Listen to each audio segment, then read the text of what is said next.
How dare you contaminate my hotel? That was the moment. Everything changed the moment. The Grand Meridian's pristine marble lobby turned into ground zero for one of the biggest reckonings the hospitality industry had ever seen. The slap from the manager's hand hit Maya so hard. She crashed into the front desk, her cleaning cart spinning out of control, glass bottles smashing and sending a river of chemicals right across the floor toward a crowd of stunned guests. Get this ghetto trash out of here before she infects our clientele. That was what he shouted, grabbing Maya by her collar, shaking her like she was less than nothing, even as security and a sea of phone cameras captured every second. But Maya didn't scream, didn't fight, didn't even beg for help. She just reached into her pocket and touched the business card that was about to end this man's career and flip the story the world thought they knew. Not one person in that lobby, not the guests in their crisp suits or the receptionist hiding behind the desk, realized they were about to watch a legend get made out of the woman they'd just written off as invisible. But that's the thing about people like Maya. You can judge them all you want, but sometimes you're judging the very person who signs your paycheck. 20 minutes earlier, Maya Washington walked through those brass doors like she'd done at dozens of hotels across the country. Her navy blue cleaning uniform was pressed to perfection, her clipboard tucked tight beneath her arm, her wedding ring glinting in the late afternoon sunlight, a gold band her husband Marcus had saved for months to buy back when they both had nothing but big dreams. The lobby was chaos, the kind of 3:30 p.m. madness only luxury hotels can conjure. Businessmen barked into phones. Tourists gawked at chandeliers. Staff zipped by, never meeting her eye. She walked up to the desk and introduced herself for her 3:30 management appointment. The receptionist, Jennifer, barely glanced at Maya's business card before shutting her down. Voice dropping to a hostile whisper, service appointments go through the back. Not here. Not dressed like that. You don't belong. When Maya tried again, Jennifer's response grew louder, drawing stares. Ma'am, you're disrupting our guests. It escalated in minutes. Bradley Thornton, the hotel manager, tall, silver hair, $1,000 suit. The whole alpha predator package appeared. Eyes cold. When Maya calmly reintroduced herself and explained she was there for a corporate diversity audit, Bradley refused to even look at her card. This is the Grand Meridian, not some community center. He scoffed. You don't belong here. Security was summoned, and Maya could see the calculation happening in their eyes. Who was safe to support? Who was too dangerous? Bradley ordered her thrown out, his words growing nastier. The crowd of guests watching, phones filming, no one stepping in. Maya tried to call her husband, Marcus, but Bradley snatched her phone and cut the call, sneering that she probably stole it.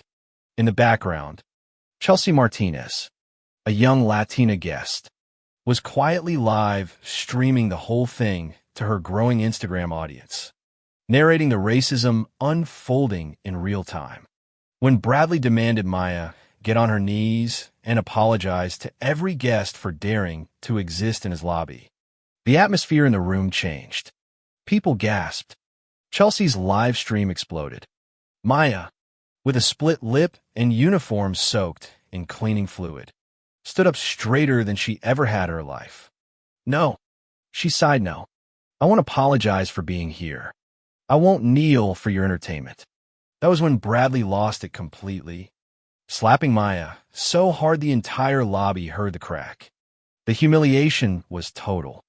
But Maya, even as her hand shook, reached into her pocket, not for a weapon, but for a different kind of power to business card with her real credentials. She speed dialed security, her voice clear. This is Maya Washington. I need you in the main lobby immediately. The elevator doors slid open, and out stepped Marcus Washington, Maya's husband, dressed in a suit that cost more than Bradley's monthly mortgage, flanked by two executives and the hotel's head of security. Marcus looked around at Maya's bleeding lip, the toppled cart, the crowd. Then he looked straight at Bradley.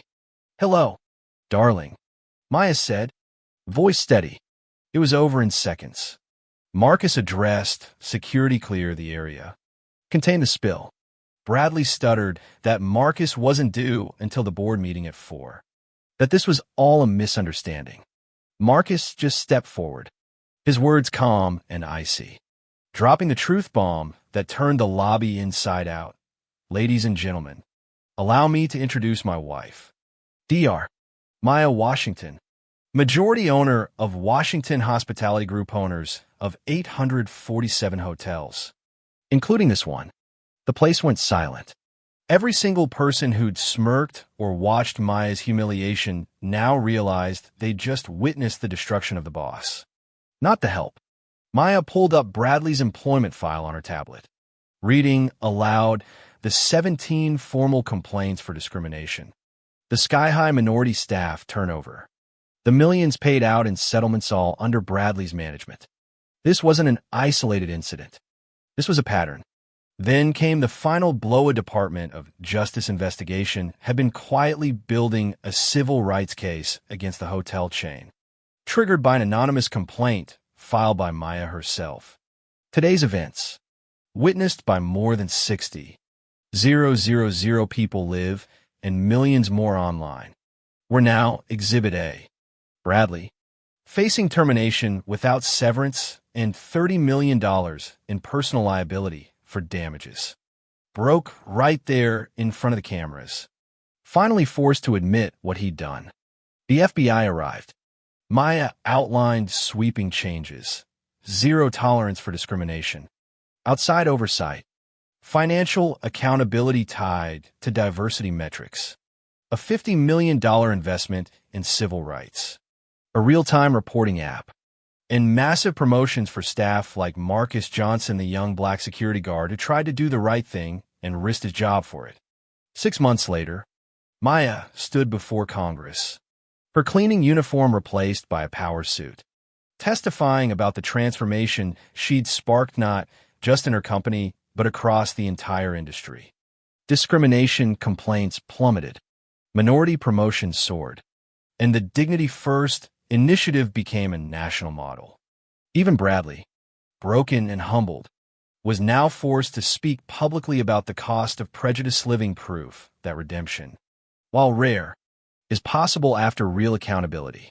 Maya finished her testimony with the same advice she'd give anyone watching: document everything. Build your power quietly, and never let anyone tell you that dignity is negotiable. The world doesn't change overnight, but sometimes all it takes is one person refusing to kneel, one moment caught on camera, one voice telling the truth in a room full of doubters. And that's how you change not just a hotel, but an entire industry. Be refusing to be invisible, by turning humiliation into power, and by making sure the next Maya never has to fight the same battle alone.